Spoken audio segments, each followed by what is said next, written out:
नमस्कार, मैं प्रवीण अलावत हूँ। आप 90 डिग्री देख रहे हैं। अब से कुछ ही देर पहले जो ऑफिशियल चैनल है सतलोक आश्रम का, उस पर 90 डिग्री की रिगार्डिंग है एक वीडियो अपलोड की गई है और मैं ये कहूँगा कि एक नाकामयाब कोशिश की गई है उस झूठ को छुपाने के लिए।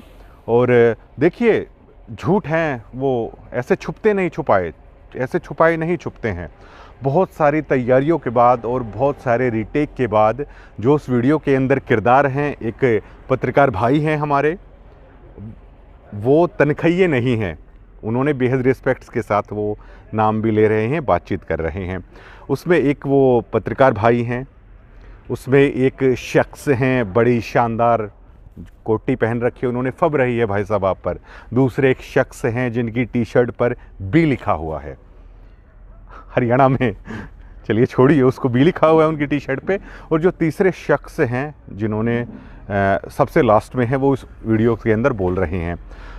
उन तीनों में से जो तीसरे हैं, जो आखिर में बोल रहे हैं, उन्होंने कुछ सच भी बोला है और उनको देख के लगता भी है उनकी भाषा से कि वो भक्त हैं। उनको देख के लग रहा है उनकी भाषा से। तो इस मुद्दे पर हम बातचीत करेंगे। इस वीडियो को अगर आप गौर से देखेंगे तो बार बार उसमें रिटेक किया जा रहा है, बार बार उसमें कट लगाए जा रहे हैं। और एज ए पत्रकार मैं समझ सकता हूं हमारे उस पत्रकार साथी की कि वो वहां पर तनख्वाह पर काम करते हैं।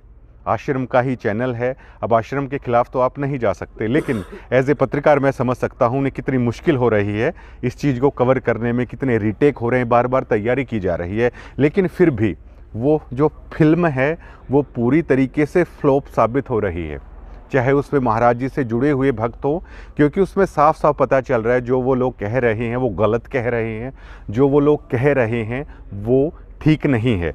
अब उस वीडियो पर आ जाते हैं। उसमें वो लोग कह रहे हैं कि डीगल, कम से कम उन्होंने माना डीगल पंचायत में वो गए हुए हैं, जो उनके पदाधिकारी हैं वो गए हुए हैं। कब उन्होंने माना? जब हमने चैनल पर वीडियो अपलोड की, हमने गलत नहीं कहा। उन्होंने ये भी मान लिया वो डीगल पंचायत में गए हुए हैं, इसमें भी हमने गलत नहीं कहा। उनके हरियाणा के जो कोऑर्डिनेटर हैं अमन, वहाँ पर गए हुए हैं, हमने कोई झूठ नहीं कहा। अब वो ये कह रहे हैं कि हम तो भाईचारा बढ़ाने के लिए गए थे, हम तो इस तरीके से गए थे, उस तरीके से गए थे, हम तो मायना भी जाएंगे। अब देखिए साहिबान, जब दोनों खाप, दो गांव, उनकी बयानबाजी आप देखिए, कितने टकराव की स्थिति उत्पन्न हो रही है। पंचायतें एक दूसरे के खिलाफ बयानबाजी कर रही हैं और इन महाशयों को संत रामपाल जी महाराज के नाम पर सिर्फ पंचायतों में वो मौज लूटनी है। ये डीगल पंचायत में भी जाएंगे, मायना पंचायत में भी जाएंगे। इसमें मान लीजिए अगर एक पक्ष को सज़ा हो जाती है, जिस पक्ष को सज़ा हो जाती है, क्या उसके मन में ये नहीं आएंगे कि ये देखिए ये अच्छे हैं? ये तो भैया वो लोग हो गए कि चित भी इनकी है, पट भी इनकी है। उस शख्स को आप क्या कहेंगे? दो पक्षों की लड़ाई है, जो इधर भी आके कहता है भाई मैं तेरे साथ हूँ, उधर भी आके कहता है भाई मैं तेरे साथ हूँ। उस शख्स को आप क्या कहेंगे? क्या वो किसी का वफादार है? फिर इस मामले में इन महाशयों की तरफ से यही कहने की कोशिश की गई है। अब ये लोग कह रहे हैं कि पंचायत में वो निजी तौर पर गए हैं।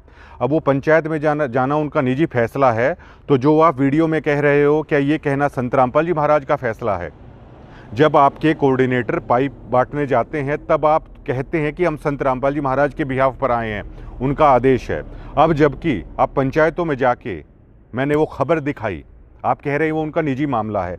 तो जो आप ये रट्टू तोते की तरह इस फिल्म में जो ये आप किरदार निभा रहे हो, उस कोटी को पहनकर जिन शब्दों का आप इस्तेमाल कर रहे हो, क्या ये संत रामपाल जी महाराज ने आपको कहा है?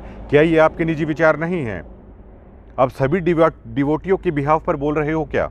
करोड़ों संत रामपाल जी महाराज के फॉलोवर हैं, क्या आप सभी की तरफ से बोल रहे हैं? ये आपके निजी विचार नहीं हैं? फिर आपके जो विचार होते हैं उसको आप चिपका देते हैं, ये संत रामपाल जी महाराज की तरफ से है। जहां आप लोग फंसते हैं आप कह देते हैं निजी विचार आपके हैं। और उसमें आप क्या कह रहे हैं? पहली बार आप लोगों ने, भैया तैयारी अच्छे से कीजिए। जब आप अरविंद शर्मा का जो कार्यक्रम था रोहतक की परशुराम रैली में आप गए, मुझे कोई दिक्कत नहीं है, आप गलबैयाँ बढ़ाइए नेताओं के साथ, जाइए उनकी रैलियों में, मुझे कोई दिक्कत नहीं है। लेकिन उस चीज़ को आपने किस कदर छुपाने की कोशिश की थी? नहीं, इस तरीके से है। मैंने उस दरमियान सतलोक आश्रम के अंदर धनाना में मैंने वो इंटरव्यू लिया था। आपके जो पदाधिकारी हैं, मेरे चैनल पर वो इंटरव्यू है, उसमें मना कर रहे हैं जी हमारा तो कोई ऐसे ही चला गया होगा। इसमें पहली बार आपने गलती से ये एक्सेप्ट कर लिया कि हमारे पास न्योता आया था, निमंत्रण आया था। ऑफिशियली पहली बार आप लोगों ने एक्सेप्ट किया है कि आप लोग राजनीति रैली में न्योतों पर जाते हैं। कल को दीपेंद्र हुड्डा आपको न्योता देते हैं तो ठोकिएगा उनकी रैलियों को। कल को कोई विधायक आपको न्योता देता है तो ठोकिएगा उनकी रैलियों को। और मुझे भी कभी कोई ऐसा कार्यक्रम करना होगा, मैं भी आपको न्योता दूंगा और बड़ा दिल दिखाते हुए वहाँ भी आप सभी भक्तों को भेजना, क्योंकि अब आप लोगों का काम है, आपको कोई न्योता दे राजनीतिक आदमी, भर भर के उनकी रैलियों को आप खचाखच भर दीजिए। और अवधेश कबीर की जिस बात पर आप झूठ बोल रहे हैं, मैंने कहा था ये वो अवधेश कबीर हैं जिन्होंने जींद में ये कसम उठाई थी कि चौधरी भूपेंद्र सिंह हुड्डा को मुख्यमंत्री नहीं बनने देंगे। मैंने ये नहीं कहा था कि उस जींद रैली में आप मौजूद थे। मैंने ये कहा था जिस अवधेश कबीर के ये विचार थे भूपेंद्र सिंह हुड्डा को लेकर, दीपेंद्र सिंह हुड्डा को लेकर, उस अवधेश की सिरसा रैली में आप लोग गए और आपने ये एक्सेप्ट किया, आप गए। और इसमें आप क्या कह रहे हो कि गुरुजी का ऐसा कोई आदेश नहीं होता। भक्तों ध्यान से सुनना, इस कोटी वाले जनाब का जो भाषण है कि गुरुजी हमारे ऐसा आदेश नहीं देते। आप उसी संत रामपाल जी महाराज का अगर मान रखते हैं, उस गुरु का मान रखते हैं, उस गुरु की कसम खाकर आप अगली वीडियो बनाइए ऐसे न्यूज़ चैनल पर और संत रामपाल जी महाराज की कसम खाकर आप ये कहिए कि आपने क्या भक्तों को ये नहीं कहा कि संत रामपाल जी महाराज का आदेश है रोहतक रैली में जाने के लिए, सिरसा रैली में जाने के लिए। आपने लाखों भक्तों को गुरुजी के आदेश के नाम पर ठगा। आप सरेआम खुलेआम झूठ बोल रहे हैं और वो आपकी झूठ बार बार पकड़ी जा रही है। उस वीडियोज़ में आप देखेंगे इतने सारे प्रोफेशनलिस्ट आपके पास है, इतने सारे एडिटर भैया आपके पास हैं। अरे कम से कम एक 10 मिनट का इंट्रो में आपने 12 रीटेक ले दिए। आपके चेहरों से दिख रहा है, आपके चेहरों से आपका झूठ है वो साफ नज़र आ रहा है। और आपने कहा कि मैं डिग्गल मेरा फैसला करे, डिग्गल के आस्तीन का सांप। आप इन शब्दों का इस्तेमाल कर रहे हैं। आप डिग्गल के बारे में नहीं जानते। 5 डिजिट के अक्षरों वाला गांव, DIGHL इंग्लिश में, हिंदी में डिग्गल। आप परिचित नहीं हैं क्या? डिग्गल से आप परिचित नहीं हैं क्या? इससे ज़्यादा मैं बोलना भी नहीं चाहूँगा। आप चुनौती दे रहे हैं कि मेरे गांव को लेकर आप मुझे चुनौती देने की कोशिश कर रहे हैं क्या? अरे भाऊ बड़े भोले हो यार आप। आस्तीन का सांप है, इसको निकाल देना चाहिए, इसको ये कर देना चाहिए, मतलब हो गया इतने से ही। कभी तो पधारो हमारे देश जनाब, आ जाइए, डिग्गल में कर लीजिए, फेस टू फेस कर लीजिए। कोई लड़ाई झगड़े की तरह नहीं, हम आपका स्वागत करने के लिए मेरा गांव तैयार है। आप आइए, कभी तो हमारे देश में आइए, खंबा खेड़ी हुकुम आइए डिग्गल में, और आप सारी मैनेजमेंट आके और सभी मीडिया गैदरिंग होगी, सभी पत्रकारों को भी, बाकी पत्रकारों को भी वहाँ पर बुला लिया जाएगा और आप बैठिए वहाँ पर, हमारे सवाल होंगे, आपके जवाब होने चाहिए। वहीं पे पूरी स्क्रीन लगा के आप लोगों का झूठ किस तरीके से है वहीं पे दिखाया जाएगा, सच है या झूठ है। ऐसे शब्दों का इस्तेमाल मतलब किस तरह आप कर लेते हैं, मुझे हैरानी हो रही है। और एक बड़ा खुलासा आपके सामने कर देता हूँ। मुझे ये लगता था कि इन धामों पर उस पूर्ण ब्रह्म की कृपा है। आज मेरे एक दोस्त को, ये बता रहा हूँ आपको, जल्दी लेके आऊँगा इस पूरे उसको, आज मेरे दोस्त को संत रामपाल जी महाराज, जिस धनाना धाम का आप जिक्र कर रहे हो कि उस धनाना धाम के अंदर हम मौजूद हैं, वो मेरे पत्रकार साथी कह रहे हैं अरे मौजूद क्या है भैया, आप रहते ही वहाँ हो, गेट के बाहर खड़े हुए हो, अंदर आप प्रकट हो गए। अरे भैया यार, इतनी एक्टिंग कैसे कर लेते हो यार आप लोग। आज मेरे एक पत्रकार साथी को संत रामपाल जी महाराज उस धनाना वाले ही बादली में एक ढाबे पर दिन में मिले। संत रामपाल जी महाराज जेल में हैं, आज ढाबे पर मिले, 4 मिनट तक बातचीत हुई। 4 मिनट की बातचीत में आप लोगों का बहुत सारा खुलासा संत रामपाल जी महाराज करके गए हैं। संत रामपाल जी महाराज ने काफ़ी सारी चीज़ें आज हमें बताई है। डायरी में मैंने लिख रखा है, काफ़ी सारे खुलासा करके गए हैं संत रामपाल जी महाराज। इसी मैनेजमेंट को लेकर बहुत सारी चीज़ें बता कर गए हैं कि किस तरीके से आप कर रहे हो। उस शख्स को भी मैं लेके आऊँगा 4 मिनट तक संत रामपाल जी महाराज उनके सामने साक्षात ऐसे बैठे रहे, सारी चीज़ें उन्हें बताई। कल मैं उन्हें ऐसे ही संत रामपाल जी महाराज के बारे में बता रहा था, तो उन्होंने थोड़ा सा जिक्र कर देता हूँ मैं आपको। तो उन्होंने कल सोने से पहले रात को हमने कल वो जो खबर अपलोड की थी, उस खबर को वो देख रहा था मेरा साथी, उनको मैं संत रामपाल जी महाराज का जिक्र कर देता था उनके ज्ञान को लेकर।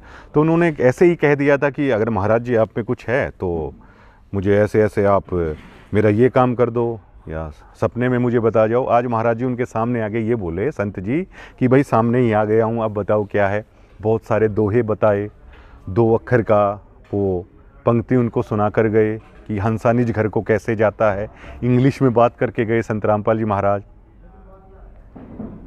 हमारे साथ तो भैया महाराज जी आदेशें दे के गए हैं और गुरु महाराज का आदेश सर माथे है, कह के गए हैं कि आप लोगों के साथ खड़ा हूँ, आपको घबराने की ज़रूरत नहीं है, आपके बिल्कुल साथ में खड़ा हूँ। मैं तो आज इतने भरोसे में हूँ, आपके पास 500 से ज़्यादा पत्रकार हैं और इतना बड़ा सिस्टम है, इतना पैसा है सारा, और मैं तो अकेला हूँ आपके सामने। आप बनाइए वीडियो का खेल आपके लिए। और हमारे जो एक साथी उसमें कह रहे हैं कि पहले ये प्रवीण अहलावत 90 डिग्री वाला पहले अन्नपूर्ण मुहिम की काफ़ी वीडियोस बनाया करता था, अब नहीं करता। इसके ऊपर मुझे एक कहावत याद आ रही है। ऐसे ही एक मियाँ जी थे, उनकी बेगम थी और मियाँ जी हज के लिए चले गए। उनके पास एक नौकर रखा हुआ था, उन्होंने उसका नाम नूरा था। हट्टा कट्ठा बिल्कुल, जैसे मतलब ताकतवर, एक अच्छी बुझाव वाला उनका नौकर था। अब मियाँ जी हज के लिए गए तो जो बेगम साहिबा हैं, जैसे अब थोड़ा सा उनको घबराहट हुई तो उन्हें बेहद इज्जत से बोलती थी, नूरा जी कह के बोलती थी। तो उसी पर ये कहावत है कि पहले कहती थी नूरा जी, कभी कभी कहती थी जी नूरा, और गरज सारी निकल गई तो अब कहती है भैंस चराला बेनूरा। जब मियाँ साहब आ गए हज से वापस, पहले जी नूरा और नूरा जी कहती थी, अब वो हज से जब वापस आ गए तो उसे कहती है भैंस चराला बेनूरा। तो इसी पर है ये कहावत है हमारे हरियाणा में। कभी कहती थी नूरा जी, कभी कहती थी जी नूरा, गरज सारी निकल गई तो अब कहती है भैंस चराला बेनूरा। जब आप लोगों की अन्नपूर्ण मुहिम को दिखाया, तब तक 90 डिग्री से अच्छा पत्रकार कोई नहीं है, और बहुत सज्जन ये पत्रकार है, बहुत टैलेंटेड ये पत्रकार है, बहुत अच्छा है। और जब ये सच आप लोगों के सामने रख दिया तो आज 90 डिग्री वाला ऐसा है, 90 डिग्री वाला ऐसा है, ये कहावत आप पर फिट बैठती है। और मुझे तो लगता है संत रामपाल जी महाराज के नियमों ने आपको बिल्कुल बांध के रखा हुआ है, जैसे आपने संत रामपाल जी महाराज को बांध रखा है। इस मिरर को मैं तोड़ना चाहता हूँ कि आप लोगों ने जिस तरीके से इन धामों के अंदर संत महाराज को बांध के रखा है, जिस तरीके से संत महाराज के नाम पे आपने कॉपीराइट लगा दिया है, काफ़ी सारी चीज़ें संत महाराज मेरे पत्रकार साथी के सामने आज प्रकट होकर बैठे, 4 मिनट तक बातचीत हुई, बहुत सारी चीज़ें बताकर गए हैं। संत जी का आखिरकार आदेश क्या है? जो आपने बांध रखा है धनाना वाले को, वो आपकी उसमें बंधने वाला नहीं है। पहले तो ये बता दूं, क्या आपने कॉपीराइट ले रखा है क्या कि संत रामपाल जी महाराज को अगर कोई कुछ कहता है, उसकी मैनेजमेंट को कुछ कहता है कि आपको सामने आना है, संत रामपाल जी महाराज से नाम लेना है तो आपके धामों में ही आना है, और संत रामपाल जी महाराज अगर कहीं पे मिलेंगे ना तो आपकी इन गेटों में और इतनी मोटी मोटी 4 दीवारियों के भीतर ही संत रामपाल जी महाराज मिलेंगे। जो आपने ये परसेप्शन बना रखा है, इस मिरर को है मैं तोड़ना चाहता हूँ। और आज गुरु महाराज का ये आदेश था, आदेश दे के गए हैं स्पेशल, मेरा नाम भी उसमें लिया गया, और स्पेशल ये कहा है हम पत्रकारों के लिए, आपको घबराने की ज़रूरत नहीं, आपके साथ खड़ा हूँ, आप चलिए खेलिए अब सारा। और जो कोटी वाले भाई साहब हैं, जिन्होंने कोटी पहन रखी है, और एक भाई साहब है जो आस्तीन का साहब बता रहे हैं, वो तो महाराज जी के नियमों ने उन्हें बांध रखा है, वरना उनकी भुजाओं का शोष्ठव फड़फड़ा रहा है। उनका जो हंगा है, उस वीडियो को अगर आप ध्यान से देखोगे तो बिना हड्डी की जीभ के थ्रू उनका बाहर आ रहा है। ऐसे व्यक्ति को गांव को सबक सिखा देना चाहिए, ऐसे व्यक्ति को ये कर देना चाहिए। डीगल के इतिहास से शायद आप वाकिफ़ नहीं हैं महाशय, लेकिन आपको हो जाना चाहिए। इस गांव के इतिहास से शायद आप वाकिफ़ नहीं हैं। और आप इस चीज़ से भी वाकिफ़ नहीं हैं कि हमारे गांव की एकता किस तरह की है, लेकिन आपकी भुजाएं फड़फड़ा रही हैं और बिल्कुल मतलब एक योद्धा की तरह आज उस आप वीडियो में बात कर रहे हो। शायद नियमों ने आपको बांध रखा है, वरना परवीन अलावत तो शायद ये इंटरव्यू भी नहीं कर पाता। और मेरे उन पत्रकार साथी की मजबूरियां मैं समझ सकता हूं कि किन शालीन शब्दों का इस्तेमाल उन्हें करना पड़ रहा है। उनका मैं कायल हुआ कि एक पत्रकार के तौर पर मैं समझ सकता हूँ उनके अंदर है वो क्या चल रहा था। लेकिन पत्रकार जी, इनकी अच्छे से प्रैक्टिस कराइए। एक पत्रकार की वो खबर भी फीकी रह जाती है जब सामने एक्टिंग करने वाला भी अगर घटिया एक्टर है, तो उस पत्रकारिता भी फीकी सी लगती है जो इस वीडियो में नज़र आ रहा है। सबसे लास्ट में जो साहिबान बोल रहे हैं वो भक्त भी मुझे लग रहे हैं और वो बहुत सज्जनता के साथ बात कर रहे हैं। जो आपने कहा कि मैं आप लोगों की पहले अनापूर्ण मुहिम दिखाता था, बड़ी अच्छी दिखाता था। सवाल ही यही है कि आखिरकार आज क्या हुआ, यही सबसे बड़ा सवाल है। और मैंने जब सच दिखाया ना, तब मुझे एहसास हुआ कि आखिरकार संत रामपाल जी महाराज क्या हैं। वो धनाने वाला तो लोगों के सामने आ जाता है भैया। और ऐसे जो ये आप लोग कॉपीराइट उस पर रख रखे हो ना, आप लोगों के बारे में बहुत सारे खुलासे करके गए हैं वो। और पहली बार आप लोगों ने एक्सेप्ट किया कि आप पॉलिटिकल रैलियों में न्योतों पर जाते हो, ठीक है। और गुरु महाराज का आदेश आपने किया कि आदेश नहीं होता हमारे गुरु महाराज का, उनके सत्संगों में भी कहीं पे नहीं है, लेकिन आप अपने डिवोटियों को जरूर कहते हो कि संत जी का आदेश आया हुआ है। मैं आज भी आपको बोलता हूँ, वीडियोस वगैरह में संत रामपाल जी महाराज से आप बातचीत करते हैं ना, बहुत सारी बातचीत करते हैं, ठीक है। अरे भाई वो ठीक है, महाराज जी जो आपके साथ बातचीत करें, अरे बातचीत तो महाराज जी ने आज मेरे पत्रकार साथी के साथ की है। आप लोगों को लेकर मतलब क्या आदेश वो दे रहे हैं, आप लोगों को क्या कह रहे हैं, आप यकीन नहीं कर पाओगे। आपको लेकर गुरु महाराज का मतलब क्या कर रहे हो आप लोग। गुरु महाराज ने जो बताया है आप किस तरीके से कर रहे हो। उन लोगों के भी नाम गुरु महाराज ने बताए हैं कि जिसने कहाँ से क्या लाए हो आप। गुरु महाराज ने उन लोगों के भी नाम बताए हैं कि जो ठगी आप लोग कर रहे हो। खुलासा करूंगा उनका भी। और आपने शुरू किया है, ये वीडियोस आप बनाते रहिए और जिसके साथ महाराज हैं वो इस लड़ाई में विजयी हो जाएगा। और मैं आज फिर आपको चुनौती देता हूँ, एक सार्वजनिक मंच होना चाहिए, वहाँ पर आप आइए। एलईडीज़ पर आपके सबूतों के साथ दिखाऊंगा किस तरह गुरु महाराज के आदेशों पर आप आम डिवोटियों के मन के साथ खेल रहे हो। और ठीक है भैया, दोनों तरफ से पंचायत को वहाँ पे बैठ के आप लगाओ उंगली। और यहाँ पर जाओ तो आपकी निजी ज़िंदगी है और कहीं और जाओ तो हम महाराज जी की तरफ से आए हैं। शुक्रिया।